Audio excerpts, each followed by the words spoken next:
Recorded live at 4ZZZ Studios Brisbane on 102.1 FM. And broadcast across Australia on the Community Radio Network. You're listening to Z Games.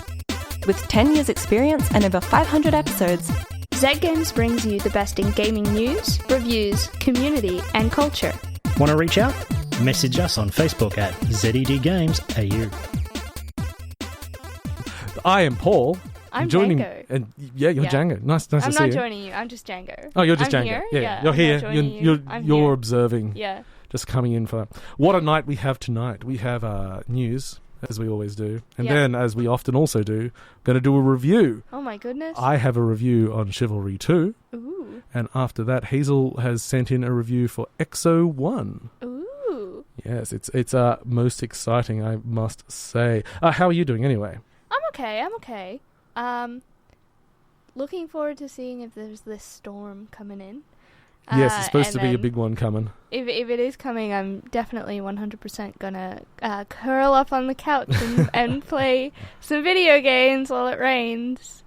Yeah, Yeah, it's good. I pretty much do the same. I go in the lounge room because there's a tin roof outside the window. Oh yeah. So that's a nice position to be in and just lie back. Wherever I am, I just have to make sure my left ear is the side towards a window or whatever. Because if it's my right ear, I'm not going to hear a thing. Useless. I'm not going to hear a thing.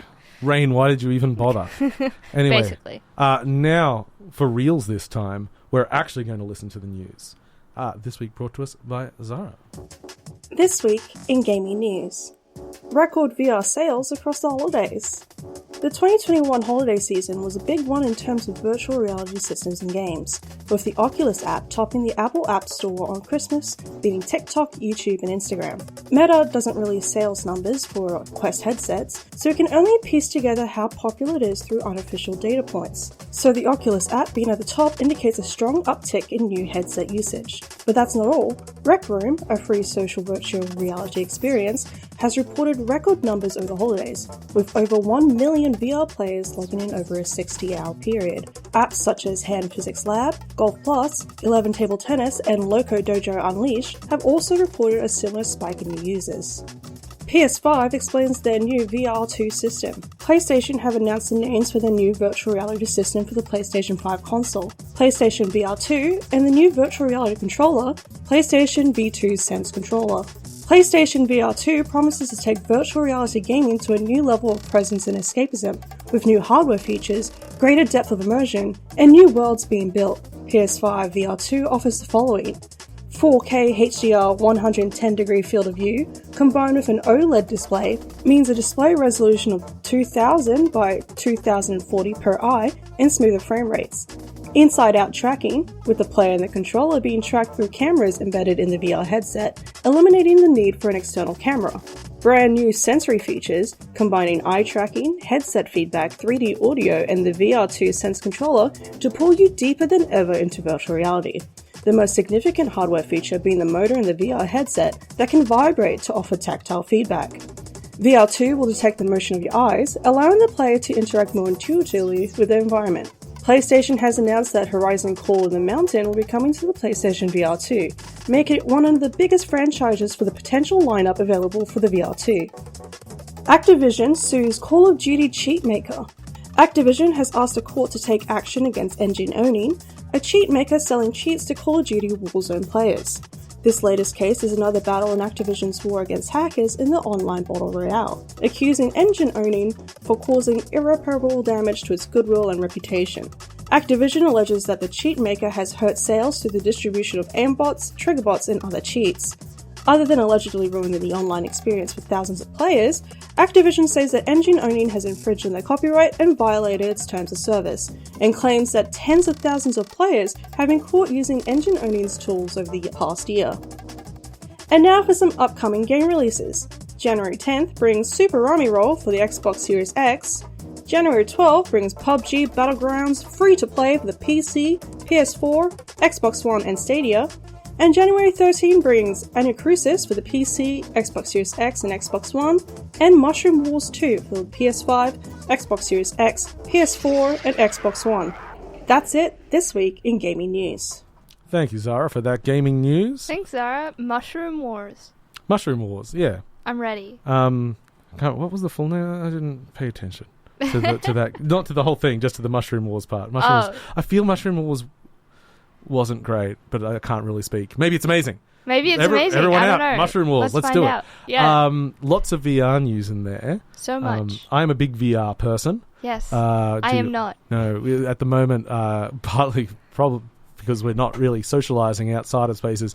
We've been really trying to get some of my other friends that have quests, because you can do same space VR in Pirate Trainer. So it drops. You need a big space, and it drops in a fake world around you, and you just run around corridors shooting each other. But we haven't got to do it yet, because that's. But no, the stuff coming up is cool. The PSVR 2, we're pretty excited for. Yeah, so my first sort of foray into VR ever before we went to zero latency. Was in a friend's shed. And so basically the whole shed was like the VR space. And so I'm sitting here like, I don't have enough room for anything VR ever anywhere in my house. And I don't think my mum would approve of me taking over the entire front room. Well, so my two sale pitches to you. Yes. So as a Quest user, the great thing about the Quest is that it's no cables, no anything. You just go somewhere. You go, you're not supposed to go into direct sunlight, but you go under some shade somewhere or whatever. Yeah. Just do it. The other one is that most PSVR games aren't about movement. They're seated experiences. Even some of the more actiony ones, like Blood and something. Yeah. I don't remember. Most of it you're actually seated for. Moss is seated and everything. There's a few games where you want to spin around, but mostly it's either standing or sitting. It's not about moving around very much. Yeah. And one of the things that's interesting in the headset that got mentioned there is that they're putting vibration units in the headset itself. Ooh. And I think they spruiked it to something like, it makes it more immersive and everything. But the actual research behind it is it actually makes people less nauseous. Oh, that's really cool. So when you're doing smooth locomotion, moving along, if you have just a little tap on your head as it goes, it makes a substantial difference to people's comfort in VR. I'm going to have to try that for sure. Yeah. I've never got to see it in action. I've only seen it written up in a paper and stuff. But it's one of the hot things. Well, I do have a friend who absolutely cannot do VR at all because they get very, very nauseous. So I might have to... Because every time there's a new change, I used to be that person, and now I can spend hours in it. Yeah. But there's still some things that will make me sick in minutes. Yeah. So it just matters what strategies they're using for it. Yeah. But no, it should be cool. And also, I got all the cool haptics from the new PlayStation controllers there in the VR controllers now. Oh, so, I do enjoy the haptics in the PS5 controller. Yeah, that stuff should be rad. Yeah. I'm keen. This is Z Games. I am Paul, and joining me is Django. Yeah. And now we're going to jump into a review by moi. That is how the fancy people say me. The fancy people? Yes. Yeah, okay. I've heard about them. We'll go with that. I haven't met them. They're the people that tell me that I say pterodactyl wrong and stuff like that. Damn the fancy people. That's what I always say. Okay, let's get in. And we've got some mood setting. Got some battlefield sounds in the background here. Some swords clashing. Let's bring that down. Now I'm feeling it. Okay. Wait. This isn't my review. This is the news. There we go. Much nicer.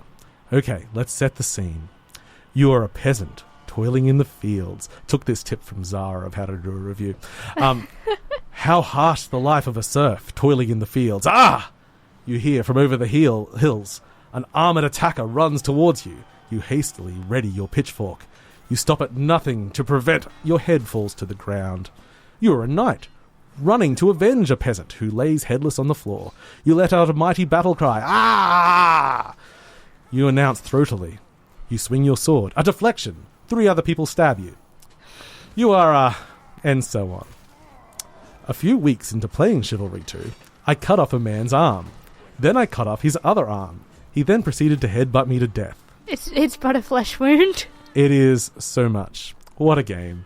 So Chivalry 2 by Torn Banner Studios, makers of Chivalry, Deadliest Warrior, and the Half-Life 2 mod that started it all, Age of Chivalry. You can see they've got a trend going on.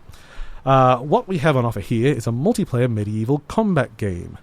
You can select a class, Knight, Archer, Vanguard, or Footman, which each have 3 subclasses. Customize your fighter's gender, skin tone, face, armor, and all that. But at the end of the day, what you'll be looking at is a physical, ye-old combat game. I was a big fan of the first Chivalry. It took me a while to get on board with the sequel. Basically, I was older, and the first game was genius, so what could they possibly add that's worth my time? Turns out, a lot. The sequel has embraced some of the somewhat exploit-style mechanics the first player base worked out long ago, notably dragging, where you turn while swinging to increase the range of your attack, speed, or timing. Now, this is explained in a tutorial, and it's an integral part of gameplay. Blocking is now far more active, requiring you to aim at incoming attacks, and the parry-counter system is very well communicated to players, and key to being victorious. At the same time, they've nerfed some of the higher-level exploits that turned new players away from the first game later in its life, like ballerina-ing, which was an extreme version of dragging. Think about someone spinning around really fast with their sword going off. That sounds more like helicoptering than ballerina. Well, it didn't animate very well, so it looked way more abstract than that. But mathematically, that was what happening. One of the squaring off against an opponent in the game is incredibly satisfying and very fair. No matter how skilled a player is, an axe to the face is still an axe to the face. More skilled opponents, I can talk good, often just mean keeping your distance and working with a team. Or sometimes just hiding around a corner or dropping a rock on their head from the platform above. The point is, though, the game is always fair, and most of the time, it's also funny. I never had so many deaths in a game that left me smiling and not frustrated. One of the reasons dying isn't overly frustrating is the team have done great work with the respawn system. The game makes effort to spawn your character in a group already running into battle. The fight is never far away, and your fellow soldiers pushing the war cry button really keeps everyone in the mood. Yeah. The cries it's are helpful. great because they're not like that tough. Yeah. They're kind of like real people trying to be like, oh, I can't get you. No. There are several game modes in Chivalry 2, the most popular probably being the 64-player big games. These matches are chaotic and have excellent pacing. While the game's plot is thin, and basically I skipped it, the storytelling per match is excellent. You might start the match in an open field, both sides standing ready to rush towards each other, yelling insults and battle cries until all hell is let loose. Others may have one side ambushing the other in a forest, or even, as my review began, one side simply cast as peasants, about to be slaughtered by invaders. If you're good enough, the peasants can actually win at that point of the match. The matches are long, though, many coming in at 30 to 40 minutes, and this is because they have many stages, moving from large open play spaces to tighter internal areas with a variety of tasks to do, be it attacking, holding points, stealing resources, defending, killing, or protecting a VIP character. VIP is played by the highest ranked member of your team when they happen to spawn. Mostly, though, they don't make it too gamey. You're not capturing flags, you're plundering antiquities. You're not holding a point, you're defending the wall from siege machines. It's all in-world and it's very fun. The game has an excellent ebb and flow of stages until a victory is finally crowned. There's also a version of most of these levels designed for a smaller player base, up to 40, although I generally found these servers were a little underpopulated. This resulted in a more methodical version of the game, requiring teamwork and coordination. I have by far had the most memorable matches in this mode. Otherwise, there is the most intense mode, one-on-one duels. There's a 3 vs 3 mode for intimate team fights, and a free-for-all, which is just hilarious. Because of the tone of Chivalry 2, it's very easy to get silly.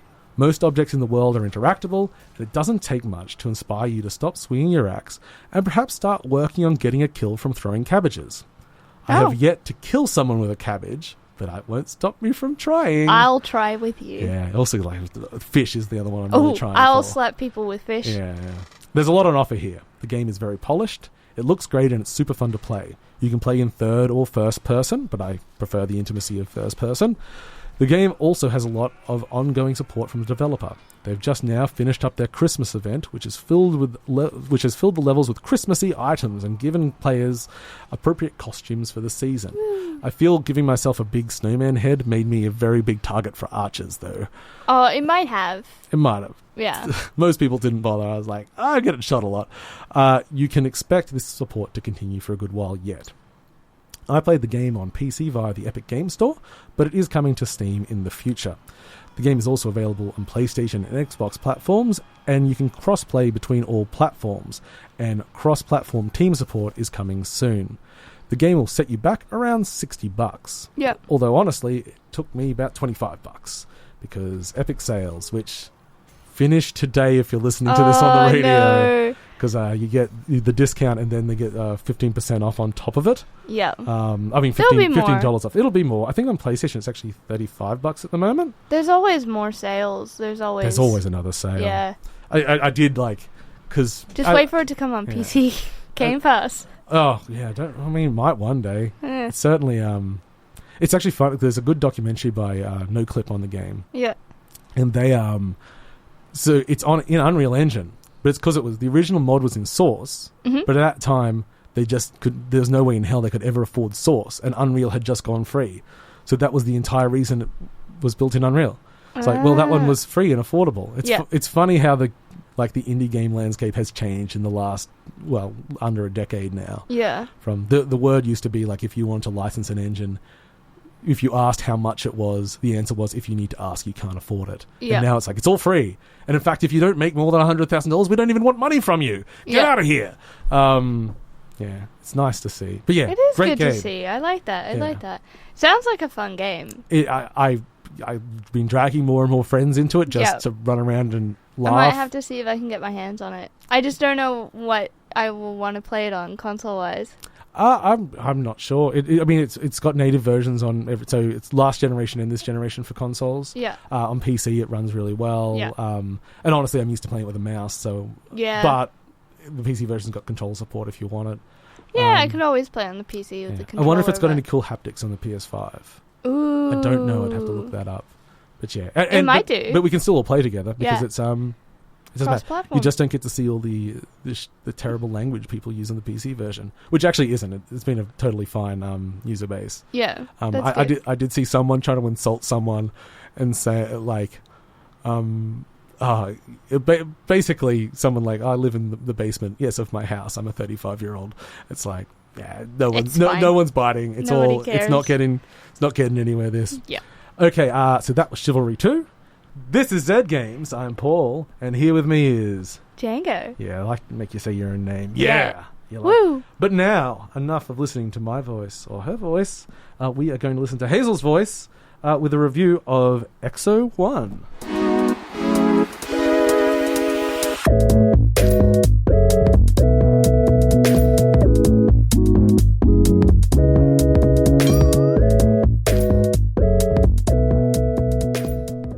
You're lost in the desert, far, far from home. You're piloting a curious spacecraft that takes the form of a metal orb with a glowing core. You're instructed to pull the right trigger. Heightened gravity suddenly sends you flying downhill at high speed, gathering momentum as you go, until you release at the bottom of the hill and launch into the sky. You pull the trigger again. You're even faster this time. Pull, release, jump. Pull, release, jump. You have the rhythm now, and you're soaring through the air. But what's this? Another instruction? You pull the left trigger, and your spherical craft suddenly flattens into a smooth, disc-shaped glider, drifting lazily through the clouds, carrying your momentum and translating it into distance. Your glorious flight begins. Have you ever played Journey and wished that actually you were playing Tiny Wings in 3D, but with the aesthetics of Thumper? Do you not know what on earth I'm talking about? I didn't either until I sat down with Exo One, a game about being a weird ball with magic powers. It's about exploring alien planets and adventuring through their strange, hostile environments. No, it's actually about, being the disembodied soul of a lost astronaut trying to find home? Okay, Exo One is a little hard to describe, but I think that's a good thing, and you might too. Exo One is a very pure experience. The menus are light, the tutorial is just a series of gentle suggestions at the top of the screen as you play. The movement mechanics flow beautifully and intuitively together. as you navigate the gorgeous landscapes and ruins of planets you've never heard of. The story and your purpose is gradually revealed to you through flashbacks and garbled, incomprehensible snippets of speech. Glimpses of the life you're trying to return to, shared in the quiet moments of your flights through distant skies and as you skip across the surface of alien seas. Exo One's simplicity comes with some catches. There are no difficulty settings, and the only way to fail is to go in the wrong direction until you hit the edge of the world and get respawned. So even if you don't quite get the mechanics straight away, the game is forgiving enough that you'll get where you're going eventually. This is an admirable approach, providing a uniform experience for all players. But the game is lacking in accessibility options, and if for any reason you struggle with the controls or fail to understand the objective, the game might not be a very enjoyable experience for you. In fact, as someone with hearing problems, the garbled speech and flashbacks was extremely confusing for me. I actually had to ask a friend if I was supposed to be hearing words that matched the subtitles, or if it was meant to be gibberish. Exo One was developed by Adelaide game designer Jay Weston, who previously made games like Class 3 Outbreak and Unknown Orbit, and has brought with him the composer of those two games, Rhys Lindsay. Rhys's original soundtrack for this game is a masterclass in ambient music, matching the visuals and atmosphere of the game beat for beat. Right now, you're listening to track 13, Monolith. Just one in a whole suite of soundscapes tailored to each stage of the game. It may as well be a YouTube playlist titled Lo-Fi Beats to Explore Exoplanets 2. And it even fits wonderfully with the sound effects made by your strange little orb as it thumps and whooshes about the environment. Exo One is a great little experience from an Australian indie developer. It's short and sweet, and I savored every moment of it. It reminds me of the joy I felt discovering Journey for the first time, while being a totally new and unique game unto itself. The experience is perfectly tied together by all the aspects of the game, and I can easily recommend it to fans of scaling alien monoliths, pondering unknowable orbs, or just anyone who wishes classic iPhone game Tidy Wings had a 3D sequel in space. Exo One is out now on Xbox and on PC in the Steam and Epic Games stores, and I think it's absolutely worth the $24 price tag for anyone whose curiosity is piqued by this review.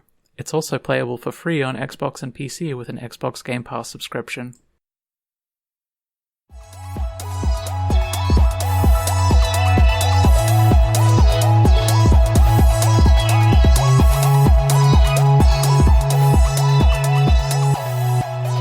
Thank you for that, Hazel. And yes, another shout out there for Xbox Game Pass. Let's hear it. Game Pass. Pay us money, Microsoft. But you don't have to. No. But it would be nice. Yeah, I like money. Please. It'd be good. It Give us free Game Pass. Yeah. Yeah, I've played Exo One as well. It's, have you? Yeah. I haven't played it. I think I'm going to have to go home and download it. My Hazel's basically mentioned at the end with the comparison to Tiny Wings, but my favourite description is Christopher Nolan's Tiny Wings. It's just, very sterile, foreboding landscapes in front of you that you just gently slide down and up.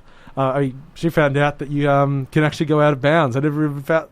I just sort of go in the line I'm supposed to go when I get to the end. It's like a cool chill out experience. Yeah, I'll have to see how I go not being able to hear anything. It's fine. Yeah, the big Being problem deaf. is that the game is like you're just a ball and the ball shrinks and everything, and the graphics are nice, but it's the atmosphere comes from a combination of the movement and the audio. Yeah. So if you're having trouble with the audio, it might dampen your experience. Like you won't not understand anything. Well, but it might hurt the experience. Sometimes I just have to put games in mono, so I'm getting it all from my left ear. But that's like a shame when games are doing something that's like binaural, and it's just like I love it, but I'm not going to get as much out of it in my right ear as I would like to. You're not going to get there's no audible basis for gameplay, so you'd be okay with that at least. But man, games like Hellblade would be hurt so much by having to take away the stereo audio of that. Yeah, I haven't. That's one of the reasons why, like, I have it, but I haven't really dived into it because I'm scared I'm gonna miss out, and it's not gonna live up to the hype. It's still rad even if you don't have that. But you'll just be less paranoid. Oh, good. And isn't that a pity? You see the trailer for the new one? No, I haven't yet. It is incredible. Ooh. Anyway, enough waxing about things that aren't out here. This is Zed Games. I'm Paul, and joining me in the studio is Django. Yeah, it's me. Yeah, and here we are at the end of an exciting episode. Well, I mean, it was okay. Yeah. Yeah, it was alright. It was very atmospheric. Very, very atmospheric, and I keep looking outside, and I'm seeing that it's quite gloomy, and I'm hoping that the storm is coming, but also that I don't have to walk in it. Yeah, that would be nice. No, yes, it is. Just looking at the time. It's an exciting new year now.